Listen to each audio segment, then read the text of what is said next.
देखो estimated wait time 4 hours. कि मैं बस पे क्यों जा रही हूँ। वहाँ जाके हमें आधा घंटा बिठाया, मुझे ज़बरदस्ती ब्रीथ करना पड़ रहा है। जा रहे हैं हम अंदर। Hi everyone, welcome back to our channel मौलिद इन लंदन।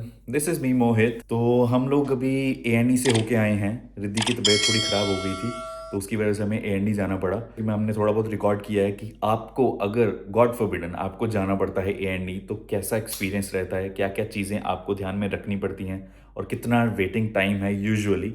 तो वो सब कुछ आपको बताने की कोशिश की है। तो जो हमने रिकॉर्डिंग की हुई है क्लिप्स की, तो आओ आपको दिखाते हैं और आपको अपना एक्सपीरियंस शेयर करते हैं। रियल एक्सपीरियंस कैसा रहा हमारा NHS A&E का। तो गाइस हम लोग जा रहे हैं अभी हॉस्पिटल। A&E क्या होता है? एक्सीडेंट एंड इमरजेंसी होता है। जैसे कुछ भी अगर किसी को इमरजेंसी है या एक्सीडेंट हो गया है तो आप A&E डिपार्टमेंट में जा सकते हो। जैसे आज संडे भी है तो आपकी GP वगैरह नहीं ओपन है, क्लोजेस्ट हॉस्पिटल होता है वहाँ पे A&E डिपार्टमेंट होता है, वहाँ पे आप जा सकते हो। फिर वहाँ अपना चेकअप वगैरह करवा सकते हो। तो देखते हैं कैसा जाता है वहाँ पे रिद्धि की, क्योंकि पेन बहुत ज़्यादा बढ़ रही है। 3-4 दिन हो गए हैं इसको, पेन काफ़ी है लेकिन ओवर द नाइट तो बहुत ज़्यादा बढ़ गई है, पूरी रात सो भी नहीं पाई है। बाकी हम अभी बस का वेट कर रहे हैं। कुछ कहना चाहोगे रिद्धि?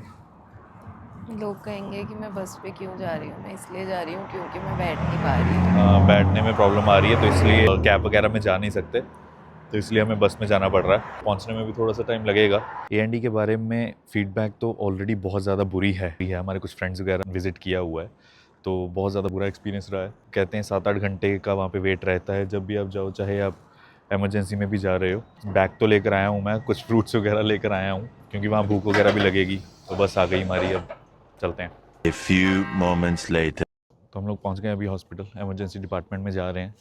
तो रिद्धि ने रात से पेन किलर्स वगैरह खा रखी हैं 2-3, लेकिन अब पेन किलर का भी असर फिर से ख़त्म होता जा रहा है। कितना वेट है, कितना टाइम ये लगवाते हैं, उसके अकॉर्डिंग हो सकता है इसको फिर से पेन किलर खानी पड़े, इवन टू वेट हेयर। तो देखते हैं। और टाइम चेक, अभी टाइम हो गया है 3:04। तो देखते हैं कितने बजे हमारी टर्न आती है। जा रहे हैं हम अंदर।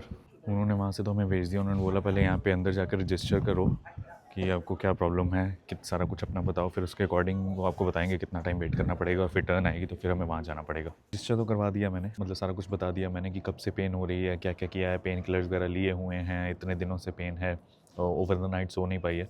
तो उन्होंने ये बैंड सा दे दिया एक कि बैंड बांध लो हाथ पे, तो आवाज़ देंगे जब भी हमारा टर्न आएगा। प्रॉब्लम सबसे बड़ी ये है कि रिद्धि बैठ भी नहीं पा रही है। तो मैं जितने घंटे यहाँ पे वेट करवाएंगे उतना उसको खड़े ही रहना पड़ेगा। तो गाइस मैंने पेन किलर ले लिए फिर से क्योंकि नहीं हो पा रहा था इसे यहाँ पे। तो यहाँ पे इन्होंने पहले तो रजिस्टर करवाया था, आई थिंक मोहित ने बताया ही होगा। तो फिर उसके बाद उन्होंने अभी असेसमेंट करी है कि क्या प्रॉब्लम हो रही है, पेन हो रही है, ठीक है, नहीं बोलना चाह रहा था मुझसे। तो फिर उसके बाद बोलती, मैंने कहा मुझे ब्रीदिंग इश्यूज़ भी लग रहे हैं ऐसे कि उनको ज़बरदस्ती ब्रीथ करना पड़ रहा है। तो बोलती किसकी वजह से ब्रीदिंग हो रही है, पेन की वजह से इशू लग रहा है या वैसे ब्रीदिंग इशू हो रहा है। बहुत रैंडम भी होती है कई बार क्वेश्चनिंग। बाय द बुक्स इनको जाना होता है कि जो जो क्वेश्चन है इनके पास है किसी भी चीज़ से रिलेटेड, वो सारे क्वेश्चंस पूछने होते हैं और आंसर्स इनको नोट करने होते हैं एज पार्ट ऑफ असेसमेंट।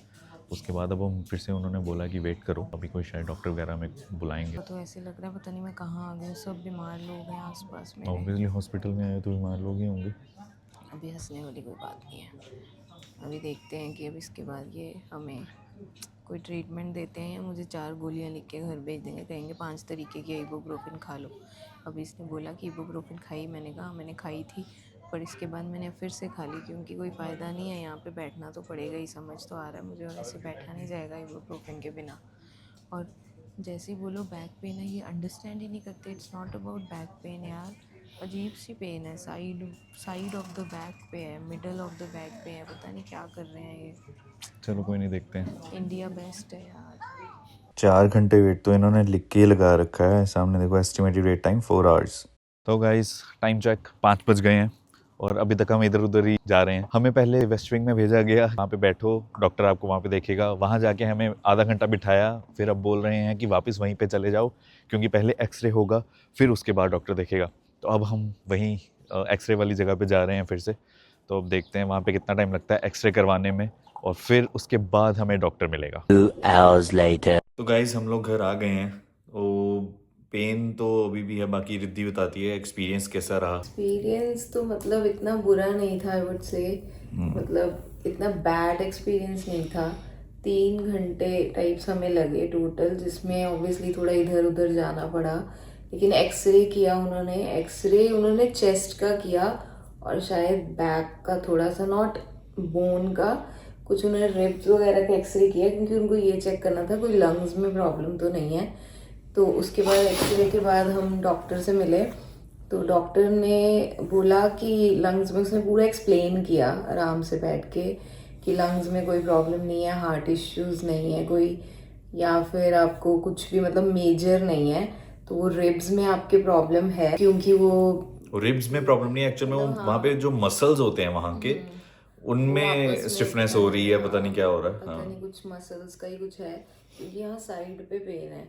तो उन्होंने बोला वो पेन इसलिए आपको ज़्यादा फील हो रही है ब्रीदिंग में, या इसलिए क्योंकि वो जो मसल्स हैं वो यूज़ होते हैं आपके मतलब रेगुलर ब्रीदिंग में, बोलिंग में, हाँ। हाँ ईटिंग में। तो इसीलिए मुझे ज़्यादा फील हो रहा है और बहुत ज़्यादा पेन हो रहा था। तो उन्होंने स्ट्रॉन्ग पेन किलर्स दे दी हैं, उन्होंने मेडिसिन खुद ही दे दी सारी, और 1 वीक के लिए वो मेडिसिन खानी है। और फिर SOS टाइप्स भी है, ज़्यादा अगर पेन होगी तो वो वाली पेन किलर लेनी है। और उसके अलावा उन्होंने बोला कि अगर 2 हफ्ते में ठीक नहीं होता तो GP के पास जा सकते हो आप। तो बेसिकली अगर मैं अपने एक्सपीरियंस बताऊं तो I am not that satisfied, क्योंकि मैं पेन में हूँ और मैं पेन किलर्स तो मैं घर पे भी बैठ के खा सकती थी 3-4 घंटे। बस ये है कि हाँ उन्होंने ये चेक कर लिया कि कुछ मेजर नहीं है। तो बेसिकली मेरा एक्सपीरियंस तो यही कह रहा है कि जब तक आप मतलब बहुत सीवियर आपको कोई प्रॉब्लम नहीं होगी, लाइफ थ्रेटनिंग कुछ नहीं है, तो तब तक आपको मेडिसिन पे ही रहना पड़ता है। कुछ एज सच आपको इतना ज़्यादा वो कुछ कर नहीं सकते। बाकी उन्होंने बोला है मोबिलिटी वगैरह रखो अपनी बहुत ज़्यादा, नहीं तो स्टिफनेस बढ़ती जाएगी। बाकी वहाँ पे लोगों को देख के ऐसा लग रहा था, कुछ लोग तो A&E में मतलब नॉट फॉर A&E आए हुए थे, वो बिल्कुल ऐसे थे कि बहुत नॉर्मल बैठे हुए हैं, आराम से चिल कर रहे हैं, हेडफोन्स पे गाने गुने सुन रहे हैं। मतलब कुछ ऐसा लग ही नहीं रहा था कि वो A&E में आए हुए हैं। कुछ लोग बेचारे इतने बुरी हालत में थे, मतलब इट वाज लाइक बहुत ही अजीब सा एक्सपीरियंस था मेरा। 3 साल में फर्स्ट टाइम हमने ये एक्सपीरियंस किया है। तो हमारा मोटिव यही था इस व्लॉग को करने का, कि आपको दिखा पाएँ कि A&E का एक्सपीरियंस यहाँ पे कैसा जाता है, रियल एक्सपीरियंस। तो रियल एक्सपीरियंस में आप ये समझ के चलो, जैसे हमने बीच में बताया अभी, कि 3 से 4 घंटे मिनिमम है। इतना तो आप घर से ही सोच के चलो, बाकी इससे ज़्यादा लग सकते हैं। वो भी डिपेंड करता है कि आपकी प्रॉब्लम क्या है। तो इसमें तो कुछ बताने की और आपको ज़रूरत है नहीं। आई होप आप लोगों को हमारा ये ब्लॉग अच्छा लगा हो, क्योंकि हमने अपनी तरफ से ट्राई किया कि आपको वो पूरा एक्सपीरियंस दे सके, रियल लाइफ एक्सपीरियंस। तो अगर आपको हमारे ब्लॉग्स अच्छे लगते हैं तो do share, like, subscribe, comment guys. और मुझे अभी थोड़े दिन तो लगेंगे, बट ऑफिस तो ऑफिस करना ही पड़ेगा। बस थोड़ा सा रिलैक्सिंग रखना पड़ेगा थोड़ा बहुत ना। तो ठीक है, इसी के साथ हम अपना आज का व्लॉग खत्म करते हैं। वी होप आप लोगों को ये हेल्पफुल लगा हो और आपको कुछ इन्फॉर्मेशन मिली हो A&E के बारे में। So thank you so much for watching, bye.